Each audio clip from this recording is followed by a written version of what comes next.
नमस्कार आप सभी को।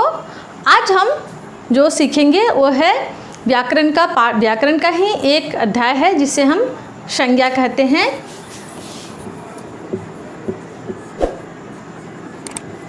संज्ञा आज हम इसे जानेंगे जिसे इंग्लिश में नाउन कहते हैं।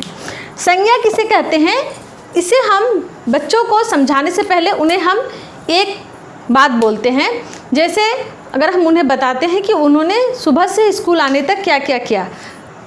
आप मतलब मैं यहाँ किसी बच्चे का नाम बोलती हूँ।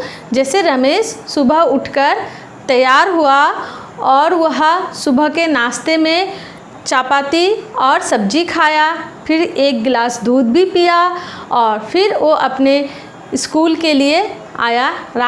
स्कूल आते समय रास्ते में उसे कई सारे पंछी दिखे, जैसे कौआ, तोता और गाय भी दिखी। और फिर जब वो स्कूल आया, स्कूल में आने के बाद अपने दोस्तों से, ललिता से, रमेश से, सुधा से मिला। ये जो लाइन बोलते जा रही हूँ इसमें कई सारे शब्द आ रहे हैं। जैसे रमेश के दोस्तों के नाम सुधा, ललिता, ये है नाम। स्कूल मतलब जिसे हिंदी में विद्यालय कहते, विद्यालय एक नाम है। रास्ता नाम है एक। सुबह का नाश्ता में उसने क्या खाया, चपाती सब्जी, ये भी एक नाम है। ये जो नाम होते हैं, जिन नामों से होता है, जिस शब्द से किसी व्यक्ति, वस्तु, स्थान, भाव आदि का बोध हो, उसे हम संज्ञा कहते हैं। तो हम संज्ञा किसे कहते हैं, किसी भी व्यक्ति, वस्तु, स्थान या भाव आदि का बोध कराने वाले शब्द को ही हम संज्ञा कहते हैं। अब आते हैं संज्ञा के भेद। संज्ञा के भेद कितने हैं? मूल रूप से संज्ञा के 3 भेद ही होते हैं, व्यक्तिवाचक संज्ञा, जातिवाचक संज्ञा और भाववाचक संज्ञा। मगर कुछ विद्वानों का मानना है, कुछ विद्वान संज्ञा के 5 भेद मानते हैं, व्यक्तिवाचक, जातिवाचक, भाववाचक, द्रव्यवाचक और समूहवाचक। इंग्लिश ग्रामर के हिसाब से भी संज्ञा मतलब नाउन के 5 भेद माने जाते हैं। तो यहाँ जातिवाचक से ही 2 भेद और निकल के आते हैं। मूल रूप से तो संज्ञा के 3 भेद ही होते हैं, व्यक्तिवाचक, जातिवाचक, भाववाचक। मगर ये जातिवाचक से ही 2 और भेद निकल कर आते हैं, समुदायवाचक और द्रव्यवाचक। अब हम बारी बारी से एक एक पर चर्चा करते हैं। व्यक्तिवाचक संज्ञा क्या होती है?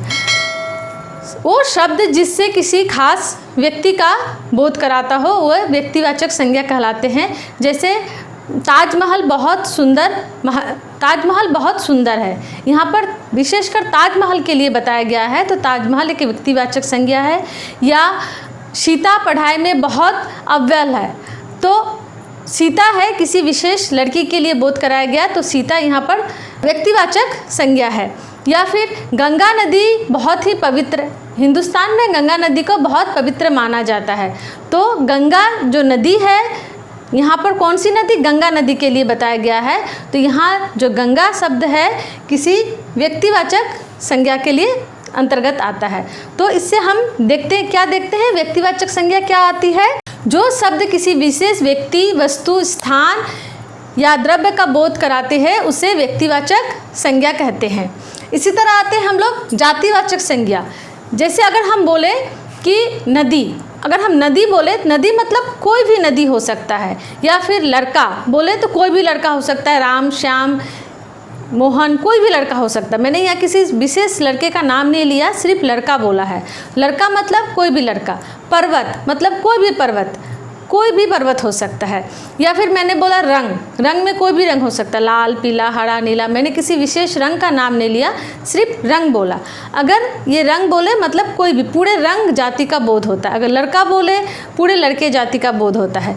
इंसान बोले कोई भी इंसान हो सकता है, मैंने किसी विशेष इंसान का नाम नहीं लिया, तो वो इंसान जो पूरी जाति होती है इसकी बोध कराती है, तो इसे हम जातिवाचक संज्ञा कहते हैं।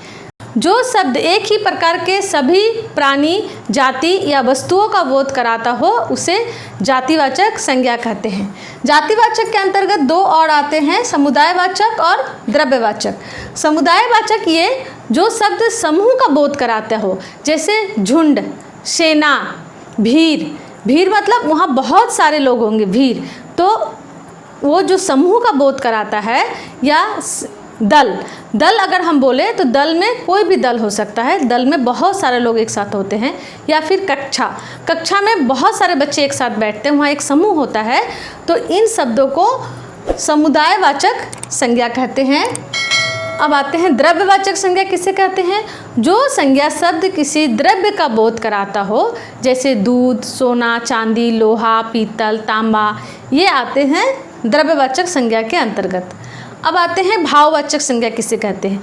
जो संज्ञा शब्द से किसी भाव का बोध हो उसे भाववाचक संज्ञा कहते हैं। जैसे हंसना, रोना, खटास, मिठास, ये है भाववाचक संज्ञा। बुढ़ापा, बचपन, नटखट, ये सब जो है भाववाचक संज्ञा के अंतर्गत आते हैं। तो ये है बहुत ही सिंपल और शॉर्ट तरीके से हमने संज्ञा को जाना। इसको अगर और विशेष से जानना है तो आप ज़रूर कमेंट करें, मैं अगले वीडियो में इसको और भी विस्तार से आपको बताने की कोशिश करूँगी। वीडियो अच्छी लगे तो इसे लाइक और शेयर अवश्य करें और हाँ, चैनल को सब्सक्राइब कर बेल आइकन को ज़रूर प्रेस कर लें। थैंक यू, मिलते हैं नेक्स्ट वीडियो में।